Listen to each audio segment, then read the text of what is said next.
The following is a local resident producers program. The program content is the sole responsibility of the producer and does not necessarily reflect the views or policies of Oshkosh Media, the City of Oshkosh, or your video service provider.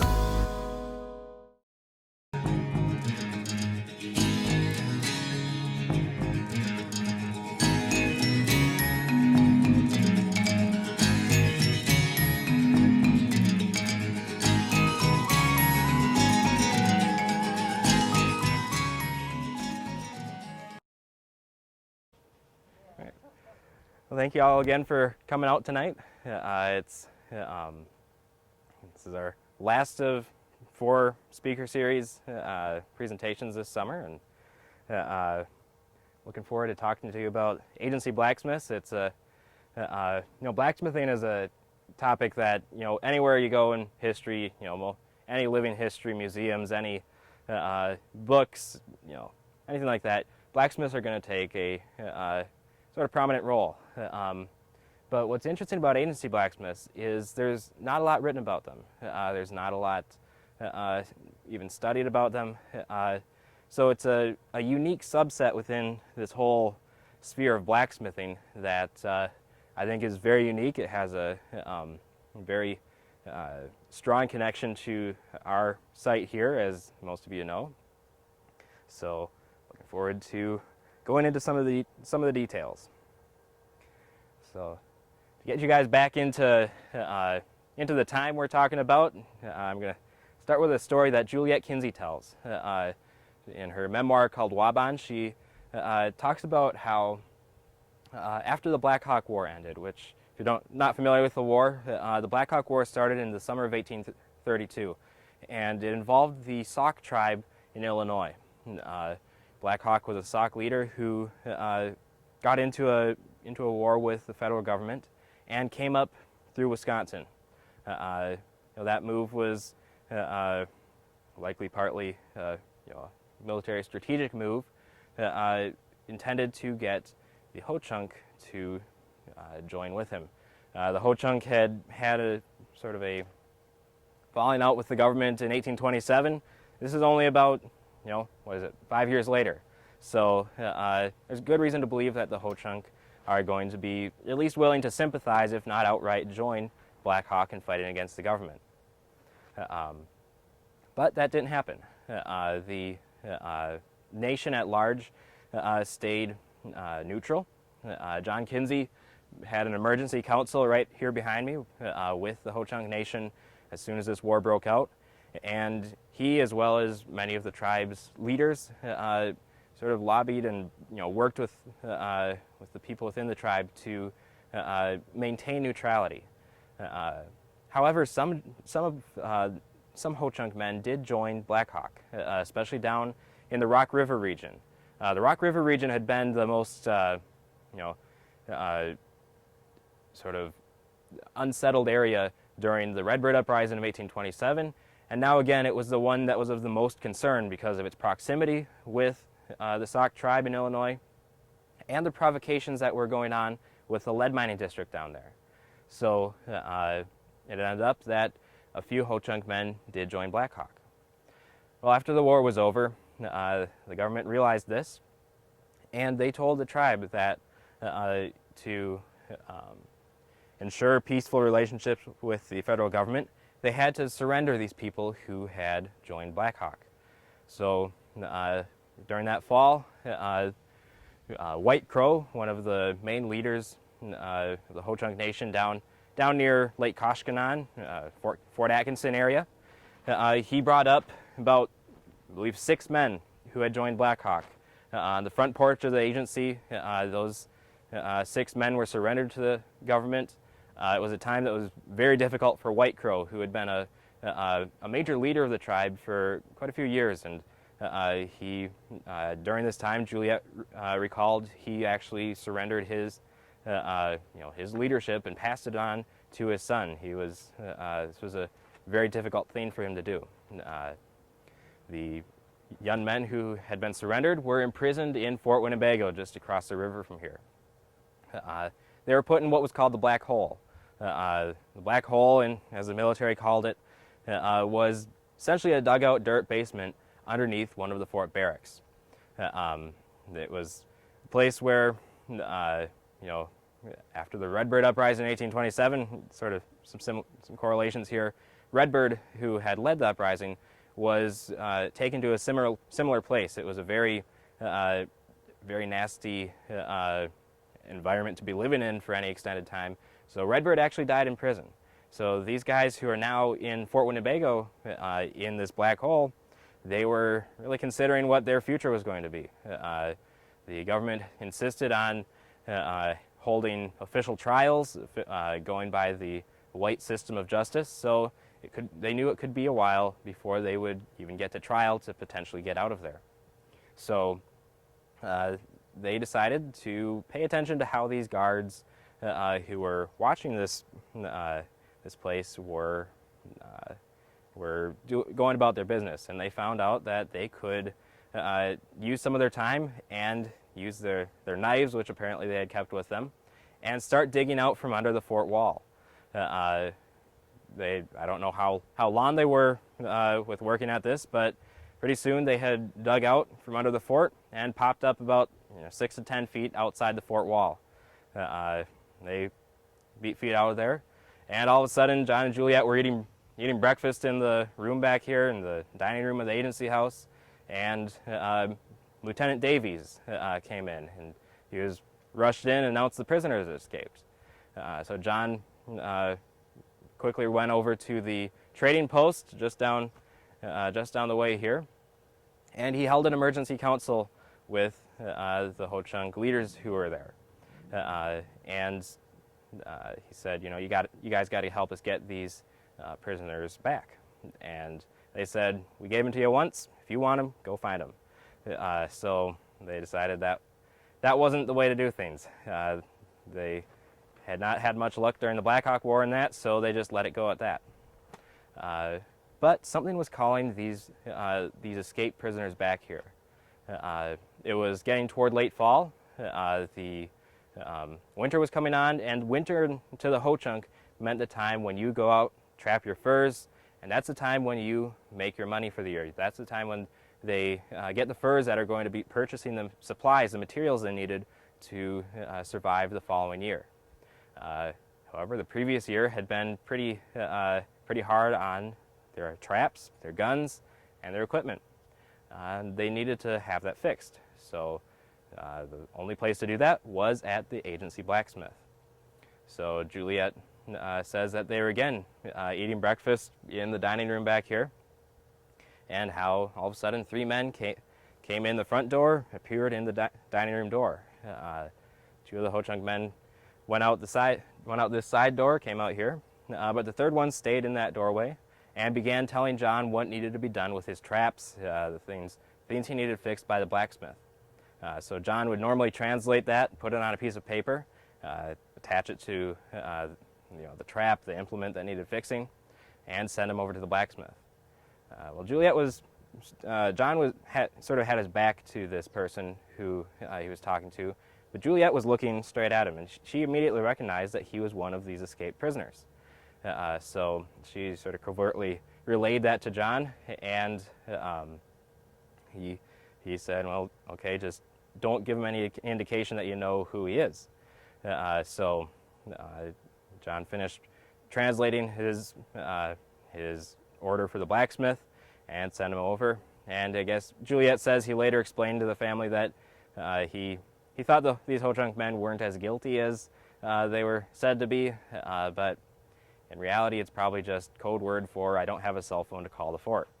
So anyway, that anecdote just sort of shows how the blacksmiths here were a very important thing for the Ho-Chunk Nation. It was something that would even make a person who would risk imprisonment come here because it had become an important thing. So we're going to talk today about a little bit what made this a significant addition to the agency here and some of the details of how it functioned.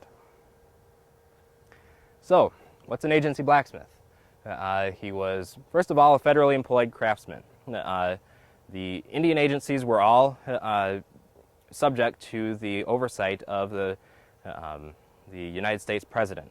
It was overseen through the War Department, so it didn't have any localized, state, territorial, any local oversight. It was a blacksmith who repaired tribal hardware. As we'll see, some of what the government intended for this being repaired was not actually what was getting repaired. What the natives really needed repaired were, again, things like their traps, their knives, their axes that they would use to cut trees, cut brush, cut firewood. They had steel bits in them. Sometimes those bits might get worn down from resharpening, so you'd come here and get them fixed up. So who, what, now we're at when. These blacksmiths were usually established right after a treaty. The government's mode of operating with any nation around the country was through treaties which would, whether it was to maintain relationships, to purchase land after a war, to establish peace. These treaties often also ended up establishing these blacksmiths. So where? At established Indian agencies. They had to be overseen by an agent, of course. So we had one here. There were, I believe, 3, actually 4 in Wisconsin. Many throughout the United States, all the way down, into Georgia, out to Missouri. Pretty big span for where these agencies and blacksmiths were located. But the big thing that makes blacksmiths who served agencies important to study is the why of why they were established here. They were often established as payments for land or for favors. It was, in the government's eyes, a physical representation of the payment the government gave for land. It was the physical representation of the honor the government would give to a tribe that agreed to go along with its policies. To the natives, it was the why of blacksmiths was a little different. The government was willing to establish these, but the natives also were very interested in getting these established for their tribes. And this was because we're at a time when the fur trade is ending. In Wisconsin, by the 1820s, the fur trade was pretty much ended. The beavers, the muskrats, the fur-bearing animals had been essentially trapped out. Along the Fox River, Wisconsin River, down into the Rock River, there was still some significant trading going on up north. But overall, the purchasing power of the tribe had been very greatly diminished. You were no longer able to purchase the knives, purchase the blankets, purchase the things that were by now required for daily life. So these blacksmiths stepped in as a place where instead of having to get go and get furs, hunt in an increasingly difficult situation, now you're able to go to the blacksmith and get what you have repaired, so you don't have to buy more. So it was important to the natives in a little bit different way than it was important to the government.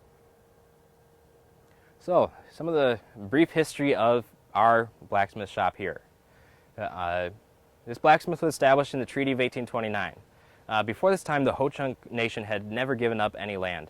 The Redbird Uprising, which I referenced earlier, resulted in the government making the commitment that either the lead miners who were encroaching on native lands down in the southwest part of the state, either these lead miners or the Ho-Chunk had to get out of the lead district.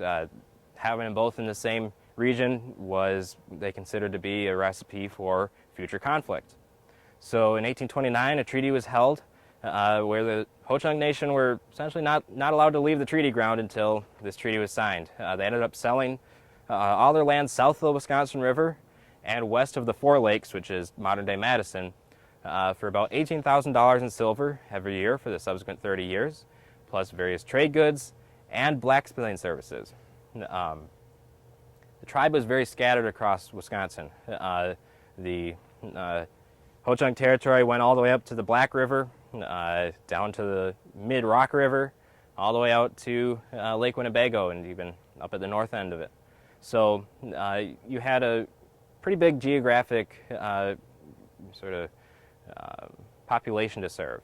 So three blacksmiths were established. One in Prairie du Chien, one here at Fort Winnebago, and one down on the Rock River, one of its tributaries called the Sugar River, near Albany, Wisconsin. So these blacksmiths were established in 1829. So by the time the treaty got ratified in early 1830, the government needed to start implementing its payment. So John Kinsey, who was established as a new agent here, had decided he was going to go east and marry Juliet. He was not able to come out here right away, so I assume that on his way through here, don't have the exact details because they haven't been found yet or they're not recorded, but he established a relationship with a blacksmith who appears to have been an independent individual at the Portage, and worked out a relationship in which he would rent his shop for serving the Ho-Chunk Nation. There was a little bit of difficulty while researching this to understand why, when John and Juliet got here in 1830, there was already a blacksmith established down toward Highway 33. Down, she says it's down at the bottom of the hill.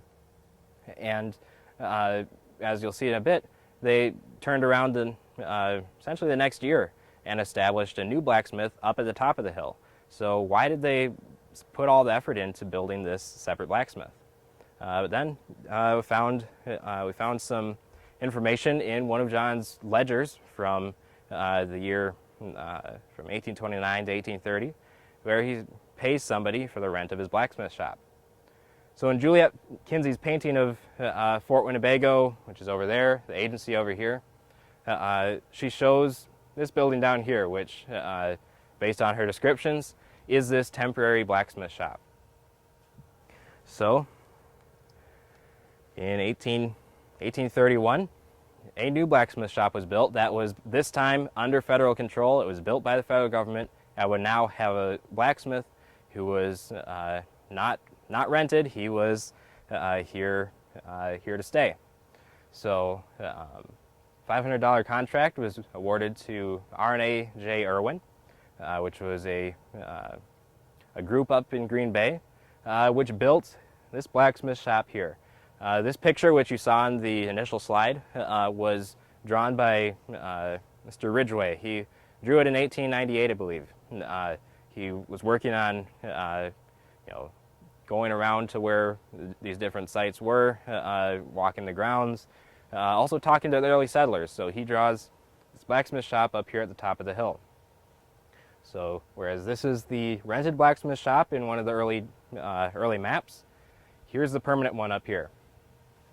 As an interesting side note, the Irwins lost quite a bit of money building the shop here. In Frontier, Wisconsin, there were some businessmen who made a living out of fulfilling government contracts, and Irwin was one of those. And when you were doing these contracts, you did not have, the manpower, you didn't have the materials right on site with you to do the project. So the Irwins would establish a contract and then go try to find the people, the materials to get the job done. And when you're building a blacksmith shop in a place so remote from the two areas of settlement in Wisconsin, up in Green Bay and Prairie du Chien, when you're doing it at such a remote area, it's pretty easy to underestimate the cost. So they ended up losing about $200, which is about, pretty close to half of what they had initially thought the project would cost. They built both the blacksmith shop and the agency house, or the temporary agency house, which was eventually became the blacksmith's house. So the process here, went into that a little bit with the story I mentioned earlier, but this was essentially a one-stop shop, not just the blacksmith shop, but it was a place where, this whole hillside was a place where that would become an important part in the Ho-Chunk yearly routine. You could come here to trade, the trading post just down there, operated by Pierre Paquette. You could come here, have your traps fixed by a blacksmith. You can see in this part of Juliet's picture here that she draws Ho-Chunk chipotekes or wigwams set up right outside the shop, so they could stay overnight, have their things fixed. This is also a place of information and a place where the nation's concerns could be discussed. So this was essentially a place where when you came here, you got a lot of things done, and then you could move on with your yearly routine. To get your things fixed, you had to have translation. The blacksmith here did not know Ho-Chunk. There was one blacksmith here who was half Menominee, but Menominee and most of the your trade Indian languages here were Ojibwa or related ones, Algonquin languages, which were completely different from the Siouan language Ho-Chunk.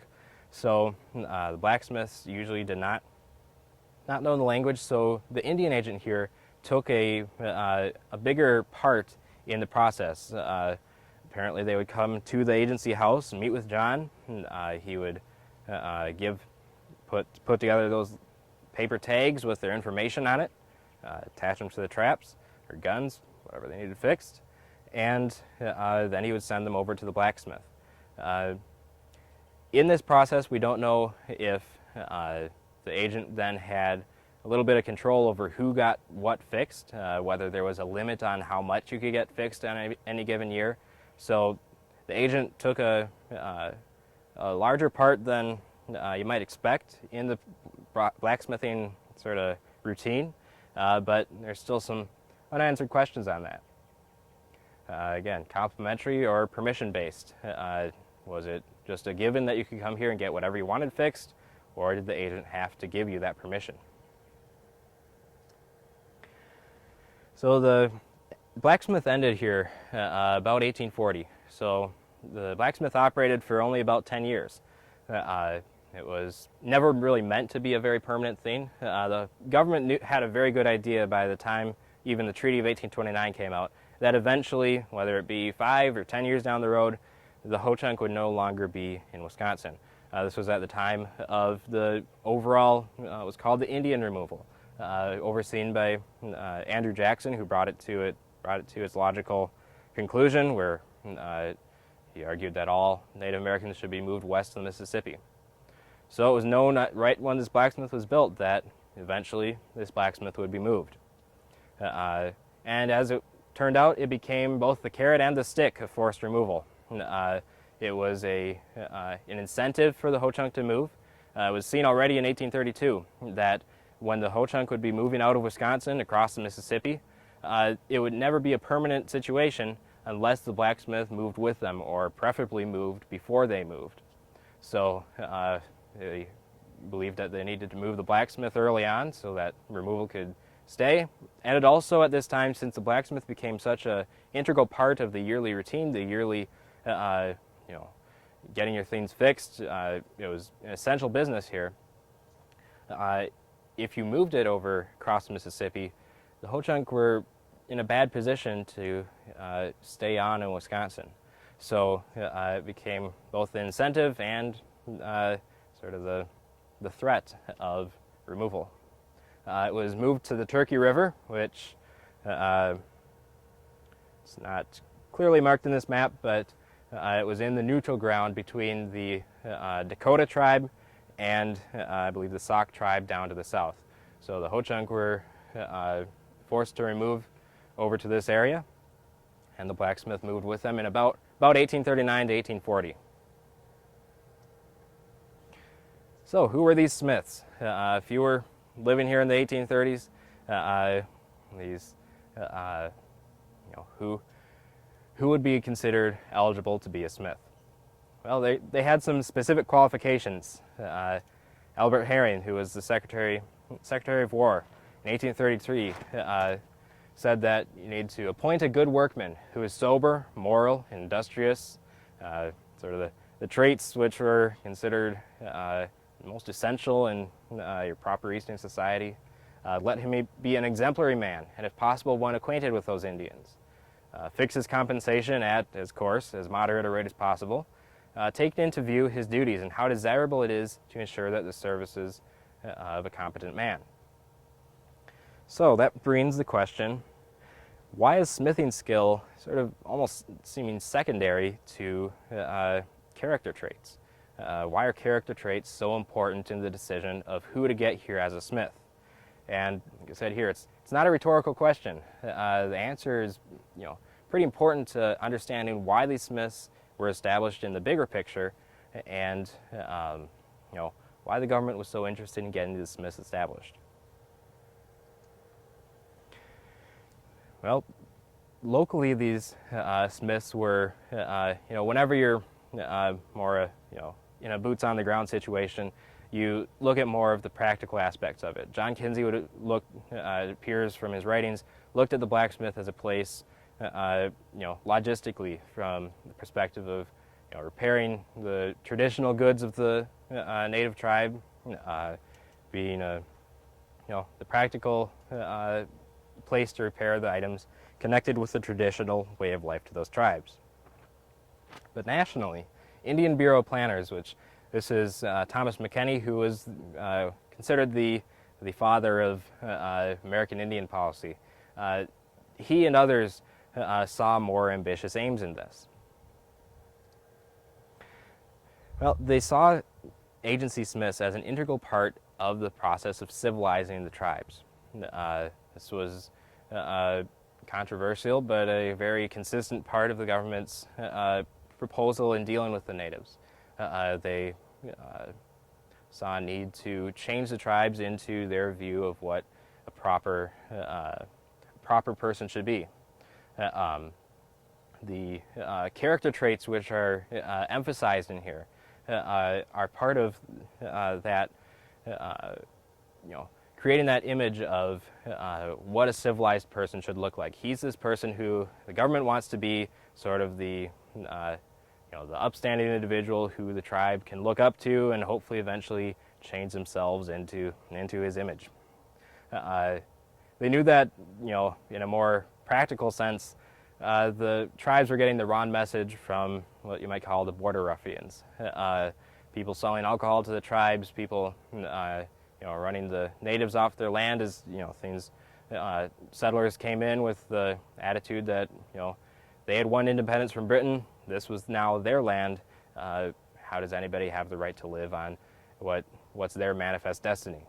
So they wanted somebody who was, temperate, who could be a good representative. So their solution was, men of character and, sometimes outright virtue pageantry. Especially in terms of, an example of this is the government's view of having to go through the process of civil trials for all Native Americans. If a Native American commits a crime, rather than forming a practical solution based on what the tribe saw as the right thing to do for punishing them, they insisted on all the natives they could into these official European-style trials and showing them the disinterested justice of the American system. This was also seen as blacksmiths were also seen as a logical step in the process of making agriculture feasible for the tribes. Part of this whole bigger picture of using these blacksmiths to civilize the tribes is using them to make agriculture easier. They saw agriculture as one of the stepping stones to becoming a proper civilized person along the lines of the Europeans. So without, blacksmithing services were key to European settlements, so we're going to establish these here, and even if they're serving the natives by, repairing their traditional items, eventually they'll be able to serve them in repairing their civilized items. Again, humanitarian aims, this whole issue was a very politically charged matter. If you were talking to somebody about the issue of Indian removal, the policy of the government toward the natives in the 1830s, it would always come up, very likely come up in your conversation about the government's moral duty to the tribe, their duty to treat these people as an erring little brother who they could bring up alongside them and create into proper citizens.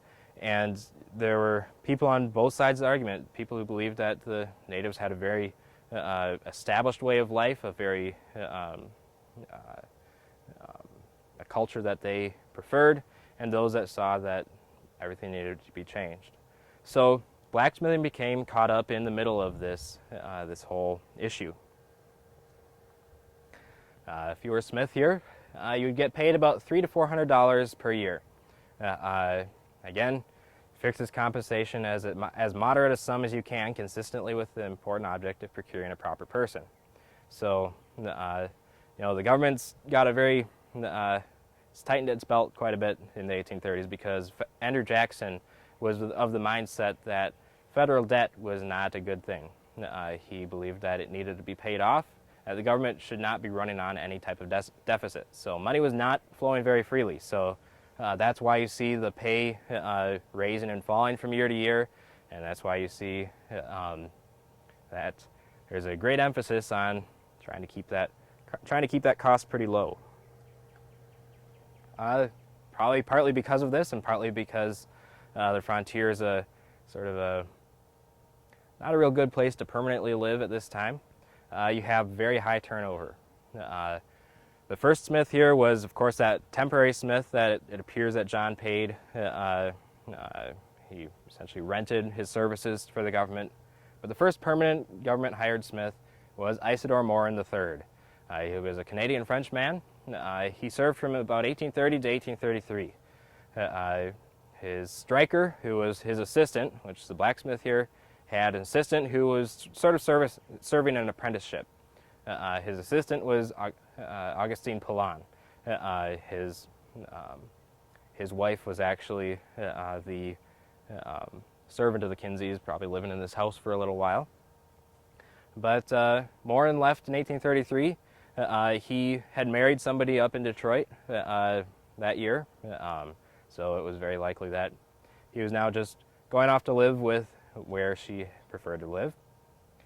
Next was William Jourdain. He was here from 1833 to 1834, about a year. He was French, part Menominee, and his striker was Joseph Desdenes, if I pronounced that right. Next came Leonard Groom.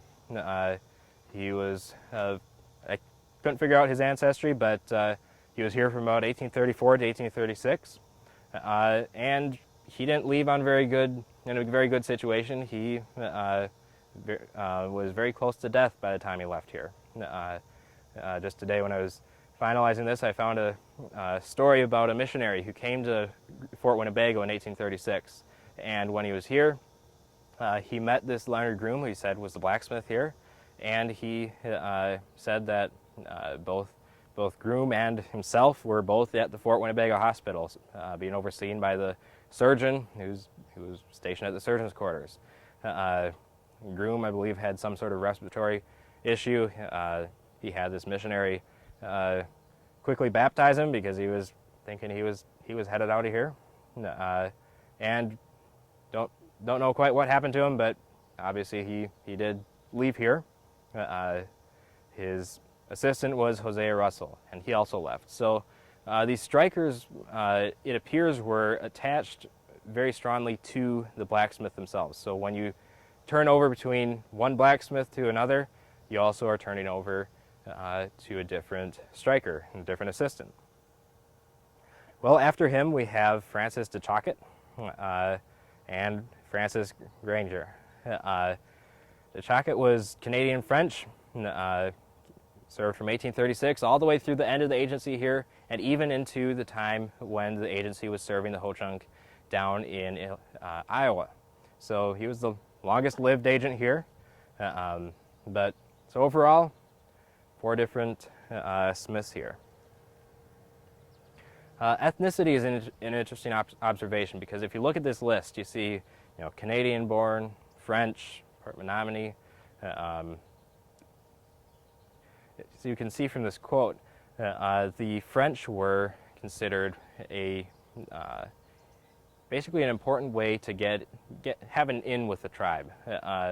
The natives saw that the French had no interest in the land. They didn't really have very many, permanent objectives in coming to Wisconsin other than to make money from the fur trade.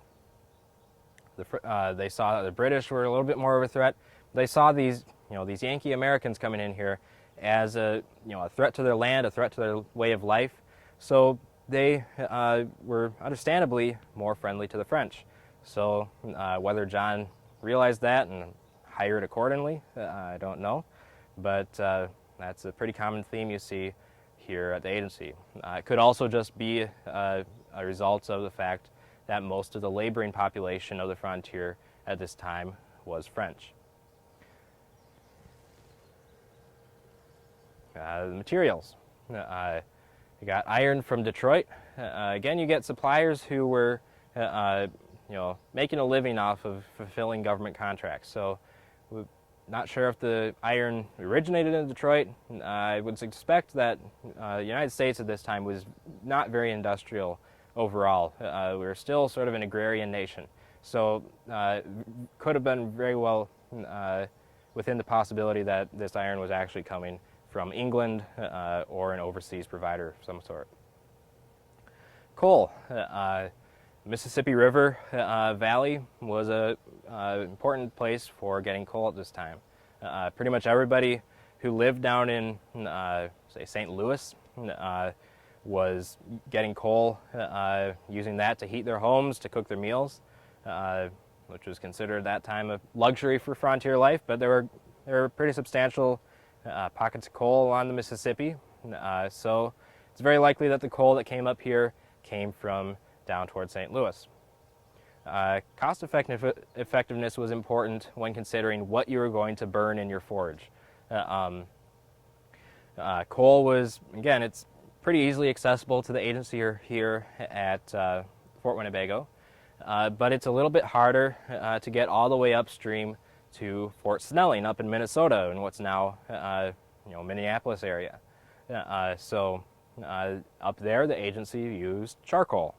Both can be used for blacksmithing. Coal is the better of the two, but the Indian Bureau again is dealing with needing to cut costs where they can. So you see differences in supply chains between agencies. Another thing about supply chains that's a bit interesting is that in one of John Kinsey's ledgers, he lists Benjamin Kercheval as one of the iron suppliers. Kercheval was both an Indian agent and an iron supplier. So he had been an Indian agent a few years before up in the Detroit area. So after he retired from that position, it appears that that gave him a sort of a step up into being a supplier for the Bureau of Indian Affairs. Watching and learning. The Ho-Chunk valuing this service, other tribes seeing the importance of blacksmithing, paid close attention as these blacksmiths were working. And if you're here for our event this past weekend, a lot of people like to just sit there and watch the blacksmith for half an hour. It's pretty neat to watch, but they were watching even closer than that. As you can see from this quote from Thomas Forsyth down in Rock Island, he was responding to some criticism of the blacksmith down in Rock Island. He says, "As respects Mr. Connor, the blacksmith at this place, the Indians' complaint is as follows. Early one morning, some time ago, some Indians went into the smith's shop and to talk about some work they wanted done. And not finding Mr. Connor, the blacksmith there, they commenced hammering a piece of iron on the anvil. They had been watching him so closely that they were not sure if they got his forge fired up or if they were just dry hammering this thing, but they were commencing to work. Mr. Connor was unwell. He could not eat breakfast, so he went to the shop when he wasn't feeling so good, and Dutchman-like, he was sulky and cross and said some angry words. The Indians observed the humor he was in, began to laugh, which made him the worse, and he cursed them, and from this originated the complaint. So, sort of humorous story, but again, these services are being very closely watched by the people who are getting the things fixed. So that brings us to the bigger picture of the Ho-Chunk and their blacksmiths. Something you see in the correspondence with John Kinsey is that he was always having some trouble with the blacksmith down on the Sugar River, down toward the Rock River, down just south of Madison. That blacksmith was established as being under John's jurisdiction, but nearby you had a different agent there, a sub-agent who was always competing with John. He wanted the annuity payment made down there. He was sort of cultivating the chiefs down there, trying to get a little bit more power down into his corner of the world.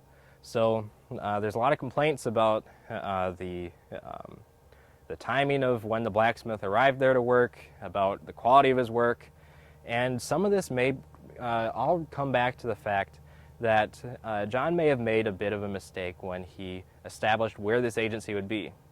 The Indian sub-agent's house down there was located within the mining district. This blacksmith was located way too far away for him to be overseen very closely.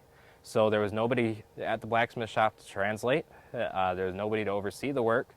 So, when you have a blacksmith who does not speak Ho-Chunk, and where, John had found it necessary to translate for his blacksmith, the fact that this blacksmith down here was operating without any translation might just be the simple answer to why there were so many continual problems with this blacksmith. The other blacksmith for the Ho-Chunk down in Prairie du Chien was also a source of problems.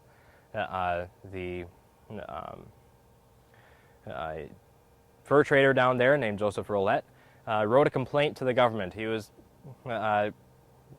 often at odds with Indian policy at the time, so he often filled his letters with a lot of complaints about the way the Indian Department was running its operations. So there could be some bias in here, but he mentions that the blacksmith down there, who Joseph Street had hired, had been boycotted by the Ho-Chunk.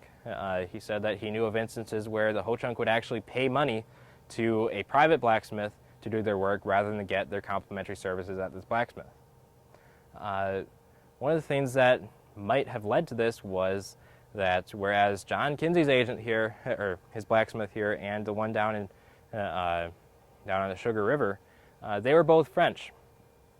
Joseph Street's blacksmith was a Yankee American from Kentucky.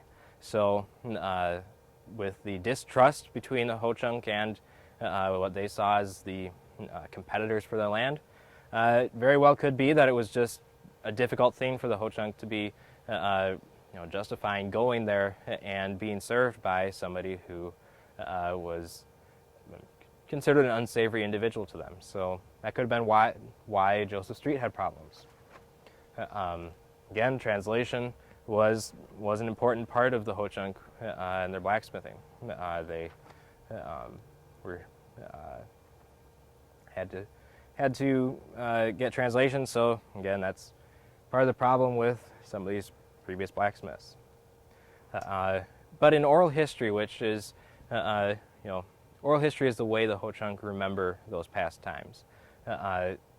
When they reflect on this era of government services with blacksmithing, the oral history, at least on some of them, is that the benefit was not worth the cost. The views of blacksmithing overall sort of perceive it as something that yes, the Ho-Chunk needed it. Yes, it's something that was important, but it was just not important enough to offset what it had cost them.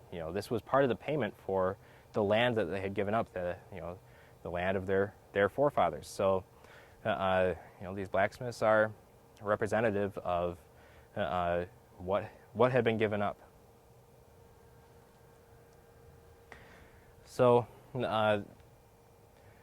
there's a logical question of, these blacksmiths are serving the ho-chunk, but being a seasonal service for the ho-chunk, where they would incorporate it into a seasonal cycle, you have to wonder, what were the blacksmiths doing the rest of the year? What was Joseph Street's blacksmith who had been boycotted? What was he doing? Was he working for settlers? Was he building hardware for the fort? That's one of the unanswered questions here. Why so much raw material? The agency here received enough raw material to make several hundred brand new axe heads, which requires a fair amount of metal. So the blacksmith here was very well supplied. So was he making new items for the ho-chunk, or was he just serving a repair role? Blacksmithing versus gunsmithing versus tinsmithing versus all the above. Blacksmithing is just one component of smithing. There's different smiths who do different things. In St. Louis at the agency, they had different specialists who, they specialized in a given trade within the smithing, overall smithing trade. So they had multiple different smiths. But here in Portage, you had to have one person based on budgetary limitations. You had to have one person who could do all of the above. And, I know some guys who they're very skilled in blacksmithing. They do many different types. So it was probably a matter of a lot of learning, but, the blacksmiths serving here were very young, if you look at when they were born. So the question is, were they really good at all the things they were supposed to be doing, or not? Another thing that is relevant to this is, usually in the eyes of a person, living in the East, living anywhere where a blacksmith would be serving a European type population, a blacksmith equaled the farrier, equaled the horse doctor. He served all those functions together, because you need somebody who could do metalworking to make those horseshoes, and that guy might as well do everything all at once, take care of the horse's health. We don't know if that was happening here. The ho-chunk did not shoe their horses, so it's a question that, with the archaeology digs that we started these past couple of weeks, maybe we can get some answers from that in future years. I put this up here on the side here because it mentions the farrier, which is the blacksmith, the horse doctor, things like that. And horse doctors in those times, it's I think it would put some of your witch doctors to shame. They've got some pretty good concoctions here for healing your horse. So if your horse had a problem with hemorrhaging, so if it was getting all sorts of bruises as a result of a health ailment, here's one of their recipes. You'd take 1 ounce of Japan earth, which is sort of the rotted remnants of some type of tree that grows in India. I don't know why it's called Japan. It might have come through Japan on its way to the United States. 1 ounce of Irish slate. So you would get a rock imported from Europe, grind it up, put it in your medicine. 1 ounce gum juniper in fine powder, and 1 crab claw. You'd powder that all up, mix it together, mix in 3 gills of black beer, and if the disorder does not abate in 24 hours, repeat the dose. I have never had to give it a third time, but if needful, it may be done with safety. But if the weather is either very hot or cold, keep the horse in the house, because they can't deal with changes in weather. So it doesn't have anything to do with the agency blacksmiths, but I thought it was too good to pass up. Anyway, so as you can see from this previous slide, there are some remaining questions about what these smiths were doing. There's, again, not a lot written about these smiths, not a lot studied. So, who was served? Of course, they were serving the Ho-Chunk Nation, but who were they primarily serving? Was the Ho-Chunk Nation, being served just as a side, or was it the primary occupation?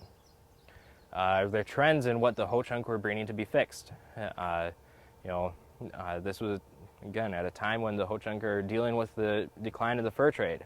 So are you seeing items that they're bringing that relate to personal decoration, or are you seeing more of the hunting tools where they're, still holding on to those, those fur trade ways? Was this a repair clinic or a fabrication workshop? Were they coming here to get their things repaired or get new things made? What materials are being used? We see in the ledgers that they're getting iron. That doesn't necessarily answer all the questions about what's being used here. Again, same thing with coal, same thing with what they're burning. Why would the blacksmith have so much raw material? And again, where was the shop? We know roughly where it was. We got a little bit closer to figuring things out in the past couple weekends during the archaeology dig, but it remains a bit elusive. So it sounds like the archaeologists are interested in working again on the project this coming year. So as long as paperwork all works out with the state, it looks like we'll continue searching for some more answers. So, well, with that, any questions? I've had a question asked of me when I'm giving a tour, and we have that, I was told this trade item that the Native Americans really love, and it's that hatchet, and it's also a pipe. And now I'm assuming that the blacksmith made just the metal part, and then it was up to the Native Americans or the Ho-Chunk to make the wood pipe part. Yeah, so to repeat that question for the camera,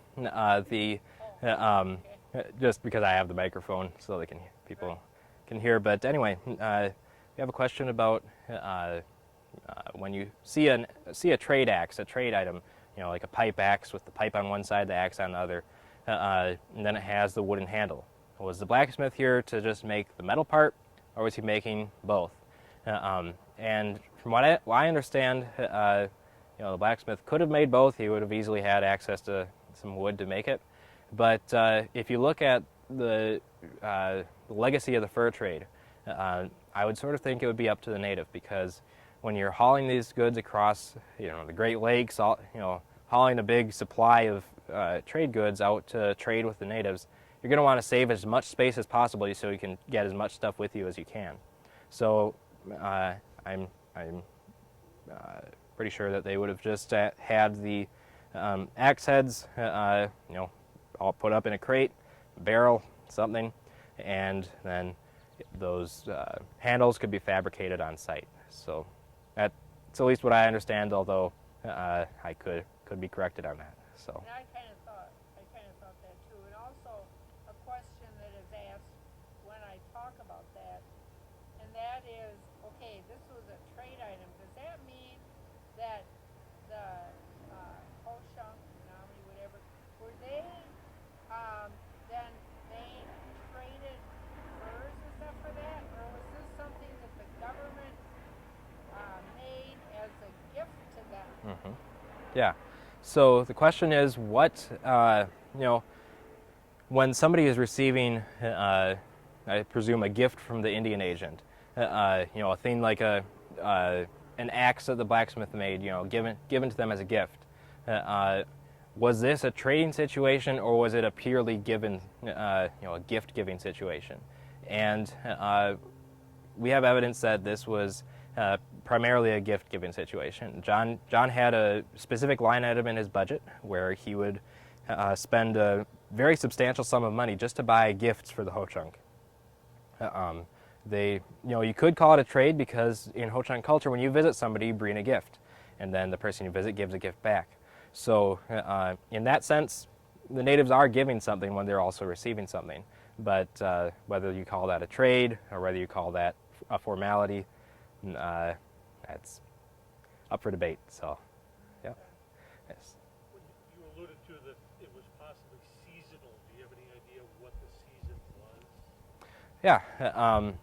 So the question is, this was a I mentioned that this was a seasonal thing, and the question is, what season would people be visiting the blacksmith? Over the winter, the Ho-Chunk would be going off into scattered villages to maximize their ability to hunt. In the summer, they would come back to a larger village and grow crops, primarily corn. So from what we understand, the fall of the year was the main time you came to the agency. For people locally, if your trap broke in the middle of the winter, if something broke in early spring, if a hoe broke in the summer, you could probably just bring it up here, on a very quick turnaround basis. But a lot of the people that this agency served were coming from a long distance, so the annuity payment, the money payment for the Ho-Chunk land was paid usually September, October, one time as late as November here. So it was usually in the fall of the year where the Ho-Chunk are looking toward this winter hunt, and they're coming here to get paid for their land, and it's a good time to also get their stuff done by the blacksmith. So The blacksmith was here the entire year. yes. Mm-hmm. And who would have determined whether or not it was a repair versus a new? Is that the agent's discretion? So the question is whether who determined whether this was a repair job or whether you make something new, and I wish I had an answer to that. I've been trying to track that down, but we know the agent was heavily involved. So if anybody had to make that determination, I'm pretty positive it would have been an agent. So as to your point of when what time of year the blacksmith would be here, an interesting side note is that during the Blackhawk War, things of course got pretty unsettled. There was a lot of worries that Blackhawk would be coming up to Fort Winnebago.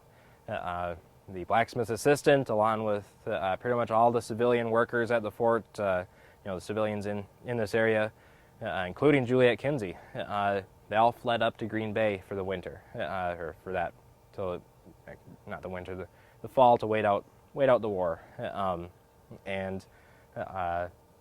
But the one civilian who's said to have remained was the blacksmith. So John stayed behind to meet with the Ho-Chunk as part of his job, but the blacksmith, either from non-concern, or whether it was because this was an important thing to continue, especially during the time of the year that this was happening, for some reason he was one of the very few who stayed. So, Any other questions? Referring to your slide there, you allude to this next year's series. Oh, next year's series, but then those August events and September events are in 2020? Yep, these are 2020 events. We have on August 8th to 9th, the Civil War Year 2, so 1862, is being represented by a living history reenactment. We're going to have it so that things are all safe with reenactors sort of cordoned off, where you can safely discuss with them, and we're very, very happy that turned out, or is able to still go on this year. On August 29th, we have a guided history hike. There's a lot of history that happened on this property, so if you want to learn more about the people who came through here, some of the different features on the property, we're leading a guided tour of that on the 29th. September 19th, we're having our 1830s era living history reenactment, emphasizing the different types of entertainment on the frontier. As long as I'm on the topic of this slide, I would also like to thank the museum at the Portage again for coming with us to sponsor this event and to be able to put this event together.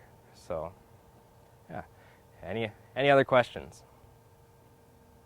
Well, thank you. Yep, you're welcome. Yeah, thank you guys for coming.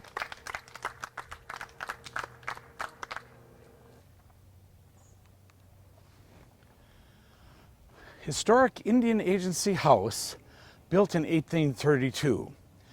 The Indian Agency House was built in 1832 by the United States government for John Harris Kinsey and his wife Juliet McGill Kinsey.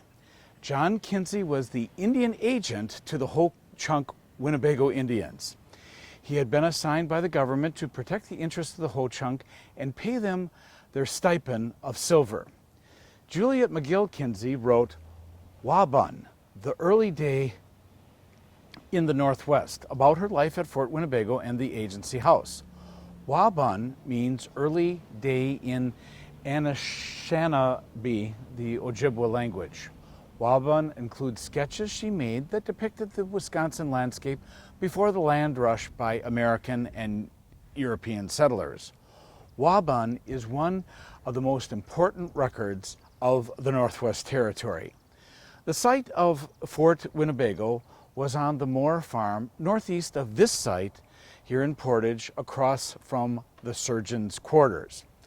The agency house cost $3,497.18 to build in 1832. Materials and labor came from long distances. Masons and carpenters came from St. Louis, Missouri, 718 miles away. Lime was burned at Pierre Paquette's farm, Bellefontaine, 12 miles north of this site here in Portage. Brick was made 2 miles away at the site of present-day Paquette Park in Portage. Part of the lumber came from Green Bay, and the rest was transported 70 to 80 miles down the Wisconsin River from the north. Finished doors probably were brought by ox team from Galena, Illinois. The National Society of Colonial Dames of America in the state of Wisconsin purchased the agency house in October 1931, restored it and opened it to the public in 1932. The agency house was placed on the National Register of Historic Places in 1972. And again, historic agency, Indian Agency House of Portage, Wisconsin.